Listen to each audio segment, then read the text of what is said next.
como essa carta pode contribuir para a A gente edificação. vai continuar aí o nosso estudo na nova revista, né? Tessalonicenses.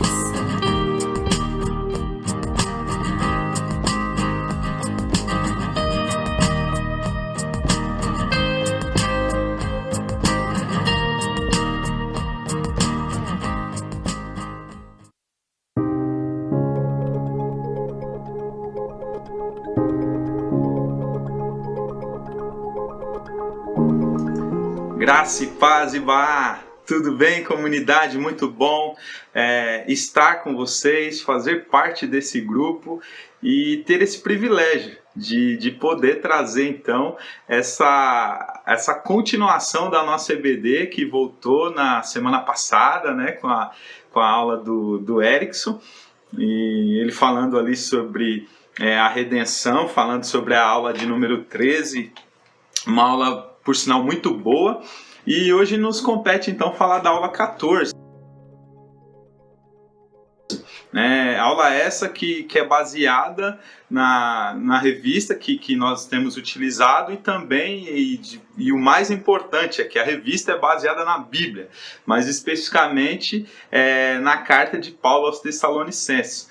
Então a gente está na segunda carta, ainda estamos terminando aí o primeiro capítulo da segunda carta, né? E hoje a gente vai falar então sobre a glorificação, né? Sobre a glorificação de Cristo, né? A manifestação da glória de Cristo.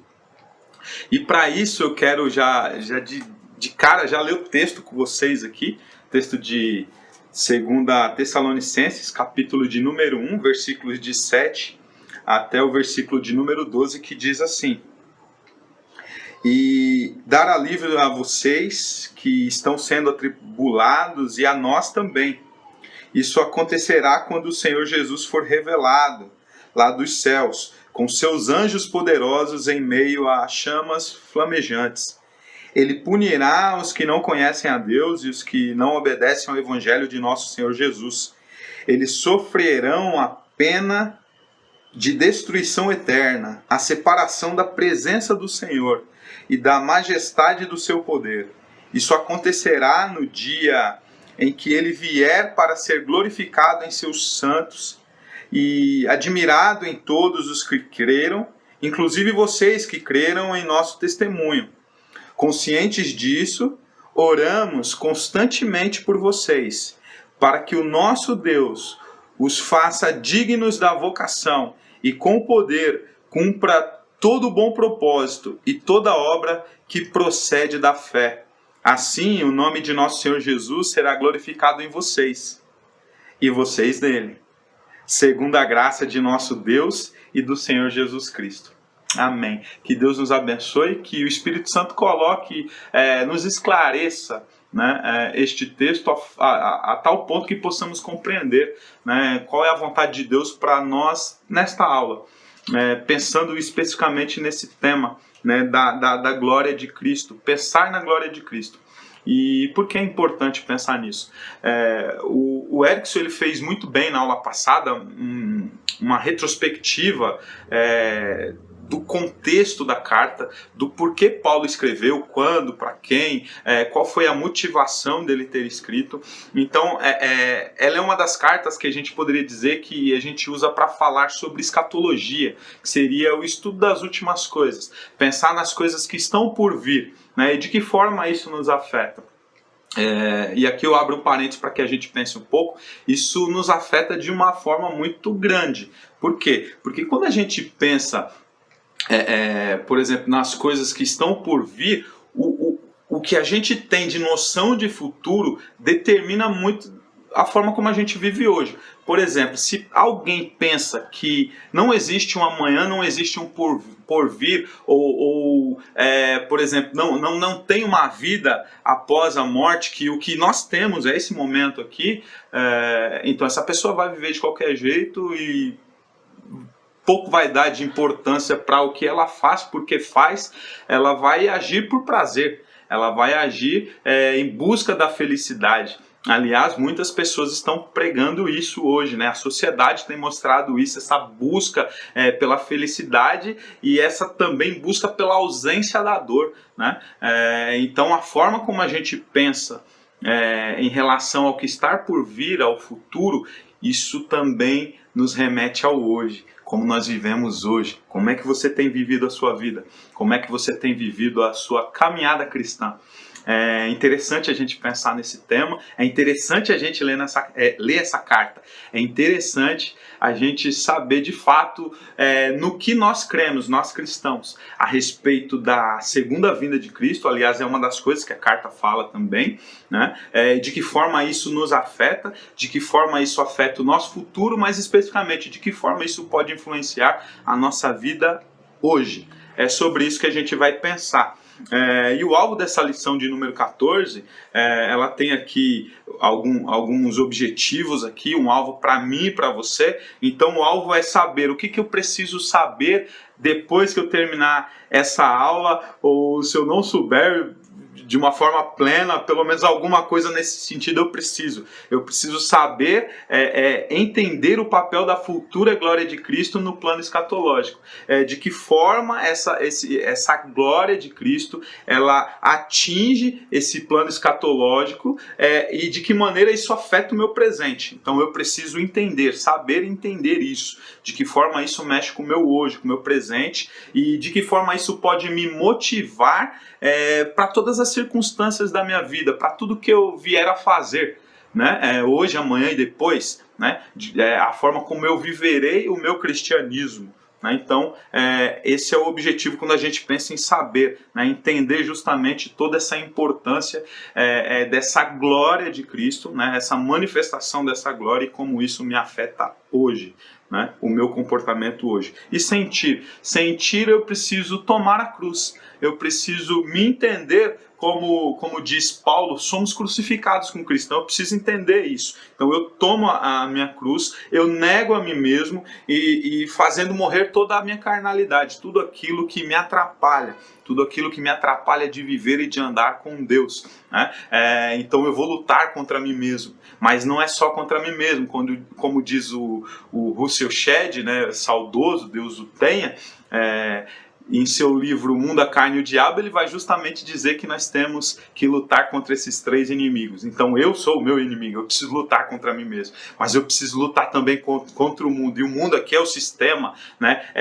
A filosofia de vida que o mundo prega, que é diferente da filosofia de vida que o cristianismo prega. Então eu preciso lutar contra isso, eu preciso andar na contramão, né? E também o próprio inimigo das nossas vidas, o diabo. Então eu preciso lutar, e no campo do sentir, eu tomar a minha cruz e saber que eu estou em guerra contra mim mesmo, contra a sociedade que me cerca e também contra o diabo, que é o inimigo das nossas vidas. E no campo do agir, eu preciso entender que eu preciso agir de maneira que eu mostre no meu procedimento que Jesus Cristo é o meu Senhor. Eu preciso mostrar isso. E a minha vida precisa exaltar a Cristo. Né? A minha vida precisa ser um instrumento de glorificação para o nome de Cristo. As pessoas precisam ver as minhas boas obras. As pessoas precisam ver as suas boas obras e glorificar o nosso Pai que está no céu. Esse é o objetivo no que tange ao agir. Né? Se você conseguir captar essa ideia do alvo da lição, a tua vida vai melhorar muito, o teu cristianismo vai ser um cristianismo maduro e o nome de Deus será glorificado a partir da tua vida. Ó que top, ó que sensacional isso, né? Então sigamos aí. Então quando a gente pensa na questão de introdução, quando a gente pensa nessa questão de escatologia, Paulo é um grande conhecedor dessas coisas, é importante que a gente entenda que isso está relacionado com duas sequências aqui que Paulo vai trabalhar, três na verdade, né? Mas duas que ele vai trabalhar para o tempo futuro, que vão me afetar futuramente, e uma que me afeta hoje, como noção de presente. Né? Então eu preciso entender dessa forma. E aí ele começa, a primeira é a manifestação da glória de Cristo, que seria os versículos 7 e 10. Né? O versículo 7 diz assim, e dar alívio a vocês que estão sendo atribulados e a nós também. Isso acontecerá quando o Senhor Jesus Cristo for revelado lá dos céus, com os seus anjos poderosos em meio a chamas flamejantes. Então, quando é que isso acontecerá? Quando ele se manifestar. Então, é uma ideia de futuro. Então, as atribulações, elas me afetam, mas essa certeza da parúzia, que seria essa segunda volta de Cristo, que é quando essa glória se manifestará, a certeza disso, desse texto, dessas convicções que o Senhor nos deu a partir da sua palavra, e Paulo nos lembra que nessa carta precisa me dar sentido para a vida. Então, eu não vou me deixar abater, eu não vou me deixar levar por essas tribulações que eu passo nesse tempo presente. Por quê? Porque eu sei o que me aguarda. E isso acontecerá quando ele voltar. Então, pensando nessa questão da parúzia, dessa segunda volta de Cristo, alguns vão trabalhar no sentido de que isso é um evento único. Então, são algumas linhas de pensamento. Quem pensa que isso é um evento único, ele vai pensar da seguinte maneira. Primeiro, que o retorno visível de Cristo à Terra, isso vai acontecer, ponto A. Depois, aqui, a segunda questão é que haverá um ajuntamento e libertação do seu povo, ou uma coisa e outra, ou as duas coisas juntos. Esse ajuntamento para a libertação do seu povo, da grande tribulação, e também a destruição do anticristo. E a questão da vitória sobre Satanás e os seus demônios. E por último aqui, ele vai falar sobre a questão da ressurreição simultânea de justos e ímpios, julgamento e recompensas eternas, novos céus e nova terra e reino eterno. Então tudo isso acontece de uma forma só, num único e exclusivo momento. Então algumas pessoas defendem isso, defendem essa linha. Já o outro ponto de vista, vamos falar sobre dois eventos distintos, que vai trabalhar essa vinda visível, que somente a igreja verá, que trata da ressurreição dos crentes mortos, a transformação dos crentes que estiverem vivos. Por exemplo, se isso acontecer hoje, os crentes mortos ressuscitarão, e nós que estaremos vivos, sendo hoje, seremos transformados. E a questão do arrebatamento da igreja e o encontro com ele nos ares. O tribunal de Cristo e a borda do Cordeiro acontecerá no céu, e a grande tribulação na terra. E aí, depois tem a segunda vinda visível, que todo mundo vai ver. Todo mundo na terra, ímpio, aqui todo mundo, ninguém escapará disso. Então todas as pessoas verão esse aparecimento de Cristo, todo olho verá. Então o retorno à terra com seus santos, aí a igreja vem junto com Jesus. Então nós que participamos desse primeiro evento, viremos com ele nesse segundo evento. Então tem o final da grande tribulação, e aí tem a destruição do anticristo, o aprisionamento de Satanás, e depois o reino milenar. Então você vai vendo toda essa questão, e aí para finalizar tem a questão de Satanás ser solto, lançado no lago de fogo, e a ressurreição e condenação, julgamento e condenação dos ímpios. Aí só nesse momento que os ímpios vão ressuscitar para serem julgados e condenados. Tá, ok? E a questão do novos céus e novas terras, então, será instaurada essa ideia dessa vida eterna junto com Cristo. Então, qual que seria a ideia e qual que seria a aplicação para nós, nesse primeiro ponto, no que tange algo que, como eu disse, Paulo fala em 3 aspectos, 2 para o futuro,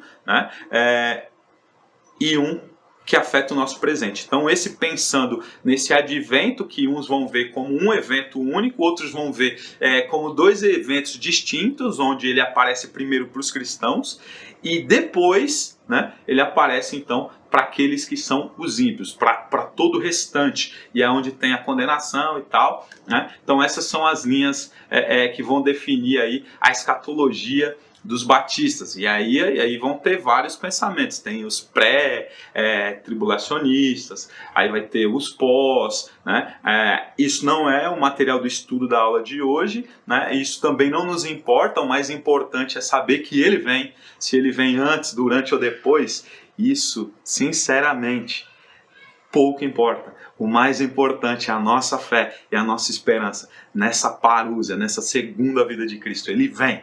E ele vem para quê? Para nos buscar, para nos transformar, para nos restaurar.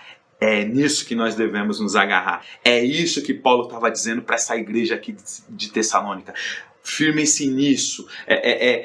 Se motivem a partir disso, dessa esperança de que Cristo voltará para buscar a sua igreja, né? Quando isso vai acontecer, não fiquem iludidos ou fiquem esperando como se fosse amanhã ou desiludidos como se ela nunca aconteceria. Não, ela vai acontecer.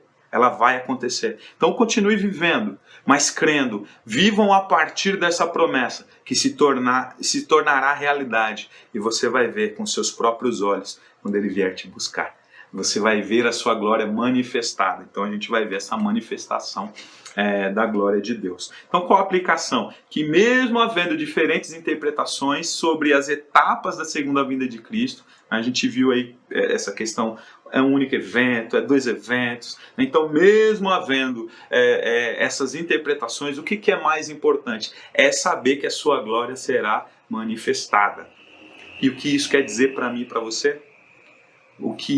De que forma isso me afeta? Então, como a glória é uma palavra rica, né, e essa parte da revista achei importante destacar também, ela tem vários significados, essa palavra glória, doxa no grego. Então ela tanto pode significar que haverá reconhecimento da obra de Cristo e seriam dadas posições e honras que merece, quanto que irradiará dele, impactará profundamente aqueles que o verão. Como aconteceu em algumas situações, alguns textos da Bíblia ali, Mateus, por exemplo, vai dizer, em Mateus 24:30 está dizendo que todos os povos da terra verão o Filho do Homem vindo sobre as nuvens do céu com poder e muita glória.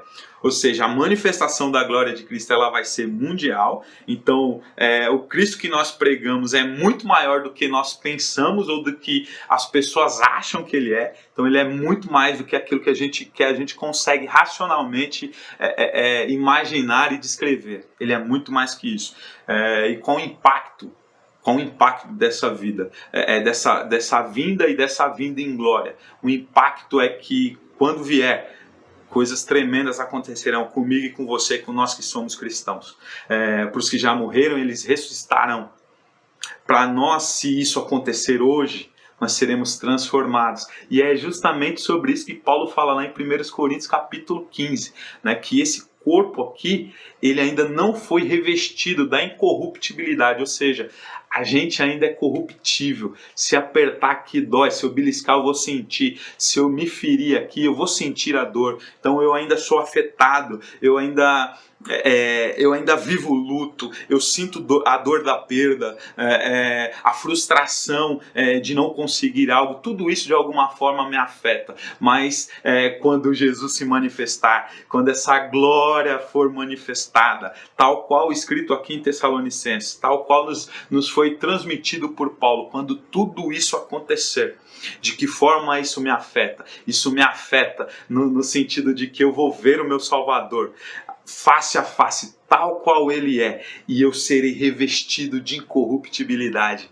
Não haverá mais pecado, não haverá mais dor, isso não me afetará mais. Eu não vou precisar temer mais nada, eu não vou precisar ficar receoso. Aquele que está em pé, diz a Bíblia, cuide que não caia. Quando Ele se manifestar, não precisará mais disso, porque todas as coisas terão passado, todas as coisas serão novas. Ele fará novas coisas. E a gente vai viver num novo estado de plenitude, de completude. Não faltará nada.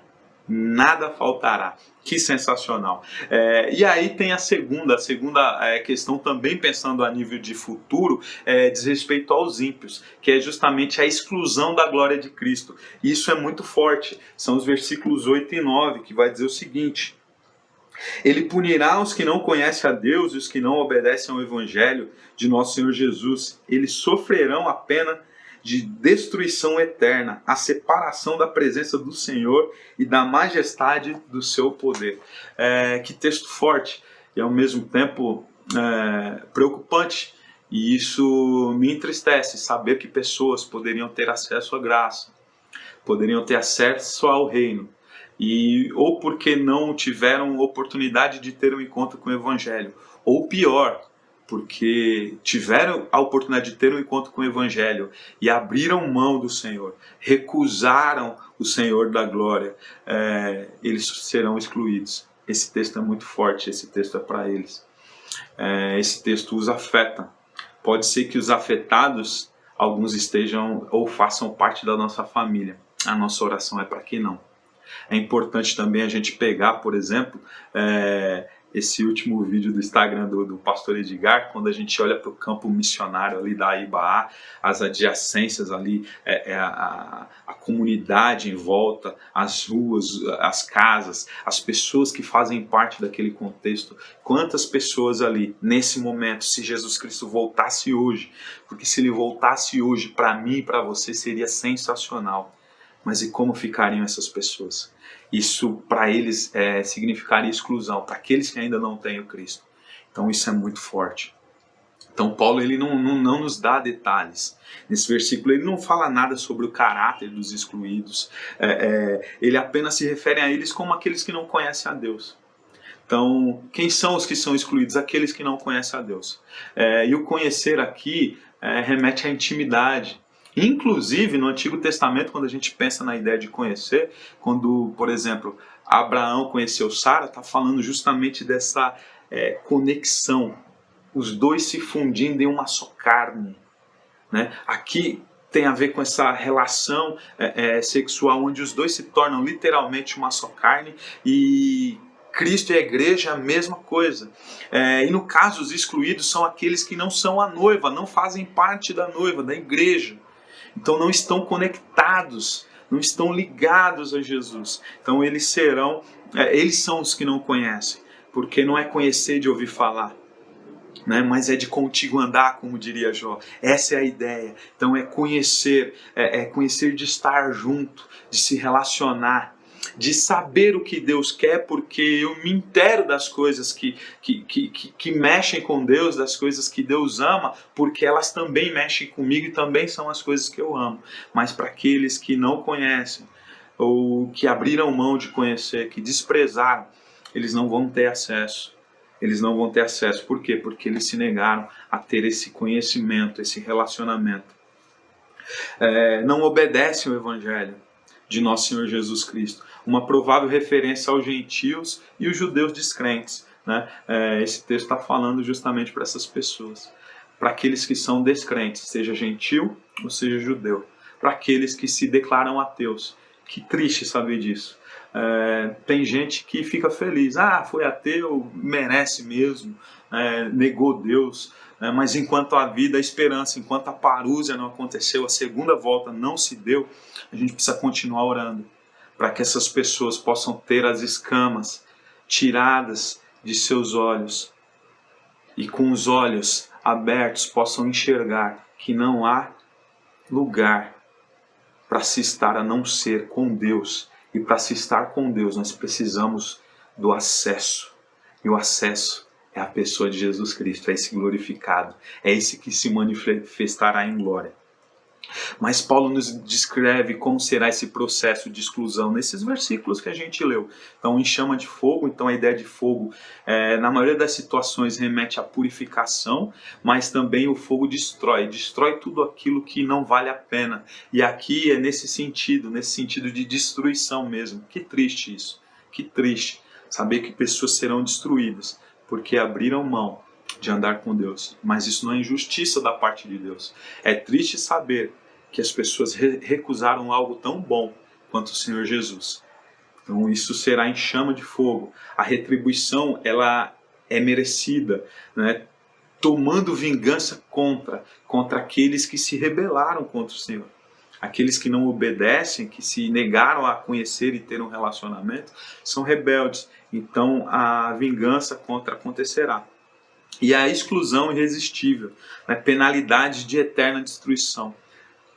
Saber que tudo isso durará para a eternidade, porque negaram o Rei da Glória, porque abriram mão do único caminho, verdade e vida. Então haverá uma exclusão total, banidos da face do Senhor e da glória do seu poder.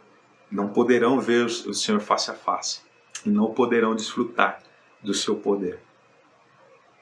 Essa implicação é futura, mas acontecerá. Então cabe a nós, enquanto igreja, orarmos por essas pessoas, pregarmos para essas pessoas, para que mais pessoas possam fazer parte desse momento sublime, de poder participar da glória e da eternidade com Cristo. Qual que é a aplicação de tudo isso? A aplicação é que a segunda vinda de Cristo ela não será de glória para muitos. Para a igreja será, para os cristãos será, mas para quem não é, o negócio vai ser punk. Vai ser punk. Ao contrário, será dia de vingança de Deus contra aqueles que não conhecem a Deus e não obedecem o Evangelho de Jesus Cristo. O versículo 8 diz isso. Ao mencionar o verbo obedecer, o apóstolo Paulo está deixando bem claro o que Jesus quis nos ensinar quando ele disse lá em Marcos 1,15, creiam no Evangelho. Crer é também obedecer. Crer é também obedecer. Aí você diz, então eu estou tranquilo porque eu creio. Os que creem, obedecem. Então, faça essa reflexão. Você está de fato entre aqueles que creem? A sua vida é uma vida de obediência a Deus e a sua palavra? Então, pense um pouco nisso. E a terceira e última vertente aqui, quando a gente pensa nessa manifestação da glória, nessa glória de Cristo, nessa glória que virá e que se manifestará, é justamente esse impacto que nos afeta aqui no presente. De que forma isso nos afeta no presente? A demonstração da glória de Cristo, versículos 11 e 12, vai dizer o seguinte: conscientes disso, nós oramos constantemente por vocês, para que o nosso Deus os faça dignos da vocação e com poder cumpra todo bom propósito e toda obra que procede da fé. Assim o nome de nosso Senhor Jesus será glorificado em vocês e vocês nele, segundo a graça de nosso Deus e do nosso Senhor Jesus Cristo. A gente tem que pensar muito seriamente sobre como nós temos vivido a nossa vida e a partir disso buscar melhorar se preciso for, orar nesse sentido, orar como salmista, que no Salmo 139, se eu não me engano, e ele diz assim: Senhor, olha para mim e vê se há em mim algum caminho mau e guia-me pelo caminho eterno. De cara é preciso dizer para mim e para você, nós que cremos, porque senão a gente fica se achando, não, eu não preciso me preocupar porque eu creio, eu tomei uma decisão, eu já sou até batizado, eu me batizei na Ibaá, ou seja onde quer que você tenha se batizado, eu me batizei no Romano na época, e a gente pensa, não, tá tudo tranquilo, tá tudo favorável, mas é importante a gente pensar no que esse texto está pedindo para nós, no sentido de que não depende de nós. Embora haja um desejo, esse desejo ele é gerado pelo próprio Deus, é o Espírito Santo trabalhando em mim e em você. E é o próprio Deus que efetua, que realiza em mim e em você essa obra de salvação e esse processo de santificação.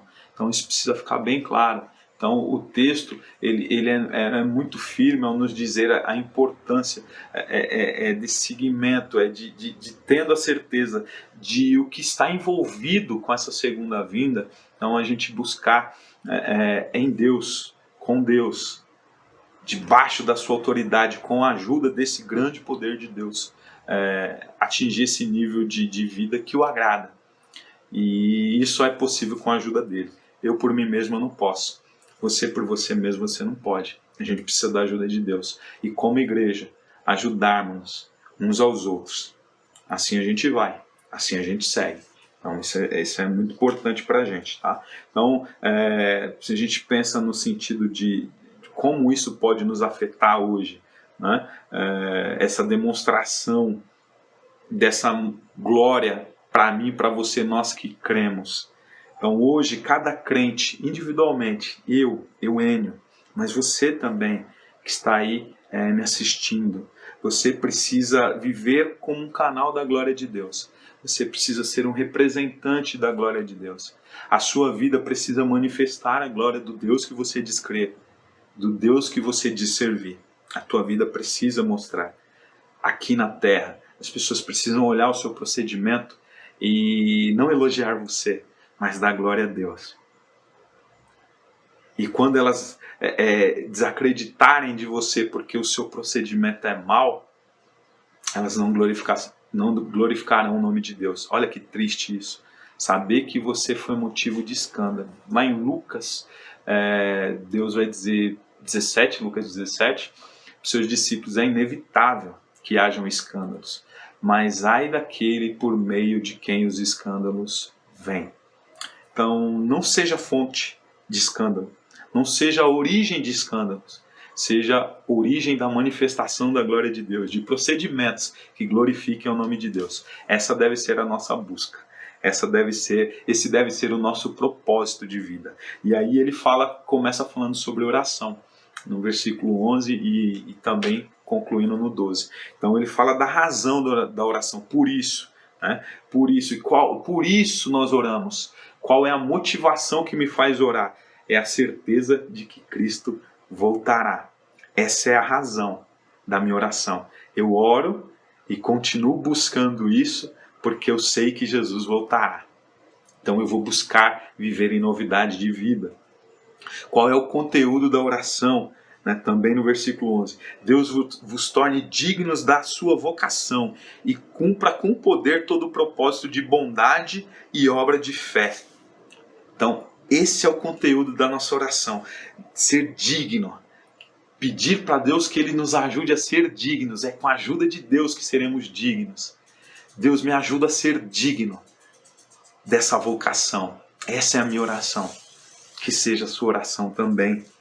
Para que Ele cumpra com poder o propósito de sua bondade, o texto vai dizer, e obra de fé. Uma vida cristã digna e o cumprimento de todo o propósito divino. Esse precisa ser o meu objetivo de vida. Esse precisa ser o seu objetivo de vida. E qual o propósito da nossa oração? Qual a finalidade da nossa oração? A fim de que o nome de nosso Senhor Jesus Cristo seja glorificado em vós e vós neles. Versículo 12 termina dizendo assim.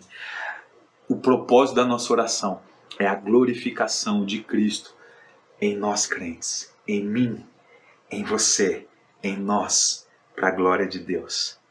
Essa glória precisa ser manifestada em nós, por nós e através de nós, para que o nome dele seja glorificado também em nossas vidas. Que Deus nos ajude assim. Nós precisamos entender isso. Nós precisamos. Qual a aplicação? O principal propósito de Deus na história é a glória do seu próprio nome, é a sua própria glória. A segunda vinda de Cristo, portanto, tem como finalidade maior a glorificação do nome do nosso Senhor Jesus Cristo. Então, aqui tem uma dica na lição de hoje, lê Efésios 1:6, versículo 12 e 14 de Efésios 1 também, e responda, por que Deus faz todas as coisas conforme o conselho de sua vontade? Qual a finalidade? Tente entender essa finalidade. E a conclusão, a gente finaliza essa lição pensando sobre a importância de a gente refletir na ênfase que Paulo deu sobre essa segunda vinda de Cristo, sobre essa manifestação da glória de Cristo, que se dará na segunda vinda. Pensem nisso. Então, são poucos versículos. A gente leu do 7 a 12, pouquíssimos versículos. Mas para ver o tamanho da importância da glória de Cristo e que esse precisa ser esse já é o alvo maior da história, da salvação e da nossa salvação, no que tange ao trabalhar de Deus e ao pensamento de Deus revelado a partir das suas escrituras. Mas esse também precisa ser o nosso maior alvo. Enquanto estou aqui, enquanto viver aqui, eu preciso viver a vida de tal forma que o nome de Deus possa ser glorificado.